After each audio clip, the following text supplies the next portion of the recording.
Hey folks, Turbine Guy coming back at you. Now, today's topic, once again, is electrical substations being put out of commission. As we know, two of them happened in North Carolina that put tens of thousands of people out of power for days and days. Just as it was getting cold, people went in and shot them up. But it turns out this is just part of a larger problem.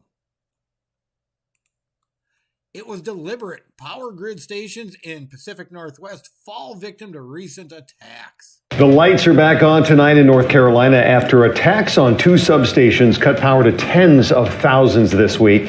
Tonight we've learned substations in Washington and Oregon have also been attacked in recent weeks, and now the FBI is involved. Glad to have you with us. I'm Greg Copeland. Thank you, King 5 from Seattle, for that report put out this morning, which adds to the nexus of what's going on so people can better understand what happened in North Carolina is not an isolated issue.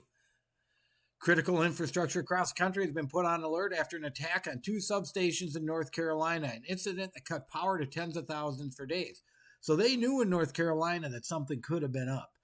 There was an alert put out by the FBI, and that alert reads, power companies in Oregon and Washington have reported physical attacks on substations using hand tools, arson, firearms, and metal chains, possibly in response to an online call for attacks on critical infrastructure. In recent attacks, criminal actors bypass security by cutting the fence links, lighting nearby fires, shooting equipment from a distance, or throwing objects over the fence onto the equipment. That's all it took to defeat the security?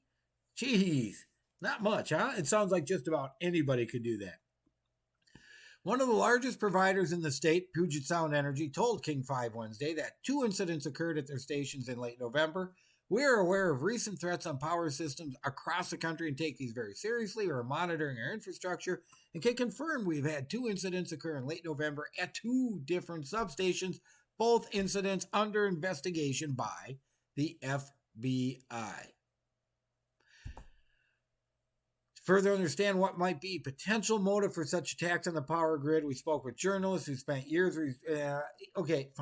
journalists and their opinions. And I've read a bunch of stories on this, and they really go big into claiming it might be white supremacist, domestic terrorists doing this.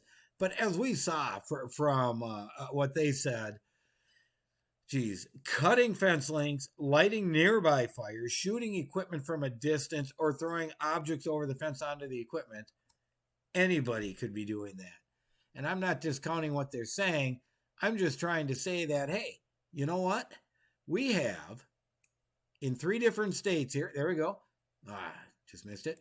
Three different states, Washington, Oregon, and North Carolina, attacks on substations. And I bet this isn't all. I bet there have been other attacks. But these substations are everywhere. I could drive you around my area and point out 15 of them to you. And all they have are chain link fence with little barbed wire over it. And these things are pretty close. Now, nobody ever thought that this would be a big issue, especially the power companies. Everybody wants power. It's dangerous. High voltage signs, stay away. But all it takes is a squirrel jumping on one of these things to screw it up. And someone with a gun and a bullet will do damage to any motor, engine, or anything that bullet happens to go through. Permanent damage.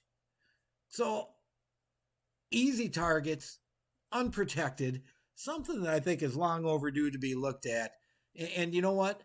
I have read a bunch of articles, like I said, and for most of these, including all the way back to the 1990s, these substation attacks, they can't prove or they don't know who did it. They even say that in North Carolina and these two.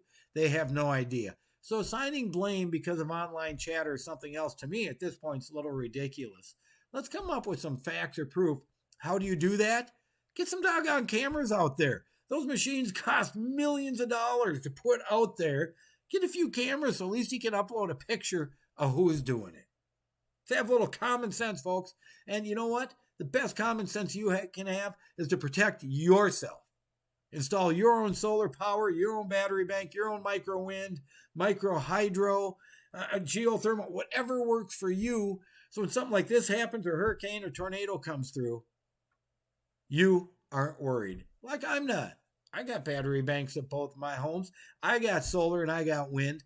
I am protected. When Hurricane Ian came over my house, my beer was still cold when I got down there. You can take care of yourself too. I sell DIY kits. Find me at gogreenenergyonline.com. Look in the description for links. The Turbine Guy can help you out. Protect yourself from this nefarious activity, from hurricanes, or anything else that can disrupt your life at your home. Turbine Guy, signing off.